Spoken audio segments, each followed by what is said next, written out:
गंगा यमुना दो बहनें थीं। एक बार वह बहनें चली जा रही थीं। चलते चलते रास्ते में खेत पड़े। जब वह वहां को जा रही थी तो यमुना की चुन्नी तिल के पेड़ में फंस गई। जब यमुना की चुन्नी तिल के पेड़ में फंस गई तो उसने अपनी बहन गंगा से कहा कि हे बहन गंगा, मेरी चुन्नी तो तिल के पेड़ में उलझ गई। फिर उसने उस पेड़ में से निकाली। अब गंगा कहने लगी कि तिल के पेड़ में उलझने का और तिल की चोरी का तो बड़ा ही दोष है। यमुना कहने लगी कि बहन अब क्या होगा। गंगा बोली कि अब तुझे किसी के घर बर्तन मांजने पड़ेंगे। वह बोली, अच्छा, उसे बहुत ही दुख हुआ। गंगा ने कहा, बर्तन तो सारे मांज लिए, परंतु काला तवा मत मांजना। उसने कहा, अच्छा। अब गंगा के कहने पर वह सबसे पूछने लगी कि कोई बर्तन साफ करवा लो, अपना काम करवा लो। सबने मना कर दिया। एक बुढ़िया ने कहा कि चल बेटी, तू मेरा काम कर दिया कर। यमुना बोली, अच्छा, काला तवा मैं मांजने की नहीं। अब यमुना बुढ़िया का सारा काम करती, काला तवा नहीं मांजती थी। बुढ़िया तो रोज कार्तिक नहाने चली जाया करती। वह पीछे से सारा काम कर लिया करती थी। बुढ़िया को सारा काम करा हुआ मिल जाया करता था। अब बुढ़िया बहुत ही खुश थी। उसे एक दिन ध्यान आया कि मैं भी गंगा पे बुढ़िया के हाथ आटा भेजूं। वह बुढ़िया से कहने लगी कि दादी, आज मेरा भी आटा गंगा पर लेकर जाना।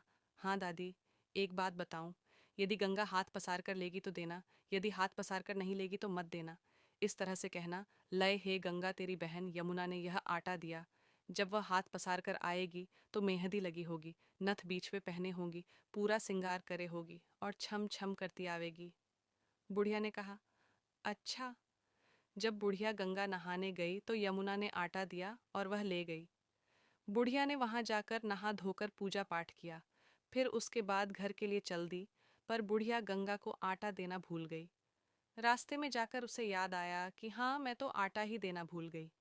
एक काम तो उसने मुझे कहा था, वही मैं भूल गई। वह तो घर पर रहकर सारा काम करती है। बुढ़िया लौटकर फिर गंगा गया।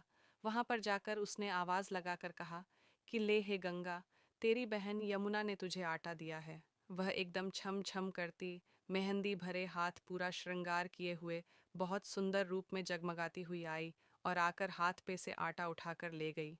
बुढ़िया को बड़ा ही आश्चर्य हुआ कि मैं तो रोज पूजा करती हूँ, सारा कार्तिक नहाती हूँ, कभी भी हमारे से ऐसे सामान नहीं लिया। बुढ़िया जब घर पर पहुंची तो उसने पूछा, दादी, मेरा गुड़ आटा गंगा को दे दिया था? वह बोली, हाँ दे दिया था। दादी, वह कैसे भेष में थी? बुढ़िया बोली, क्या बताऊं बस, वह तो बहुत ही सुंदर भेष में थी। गौरे गौरे हाथ थे, मांग भरा सिंदूर, मेहंदी भरे हाथ, हरा हरा छुड़ला, पैरों पायल नथ बिछवे और छम छम करती आई। हमारा तो कभी भी सामान इस तरह नहीं लेकर गई। वह तो हाथ पसार कर ले गई थी। वह बहुत खुश हुई और कहने लगी कि अच्छा दादी, वह मेरी बहन गंगा है।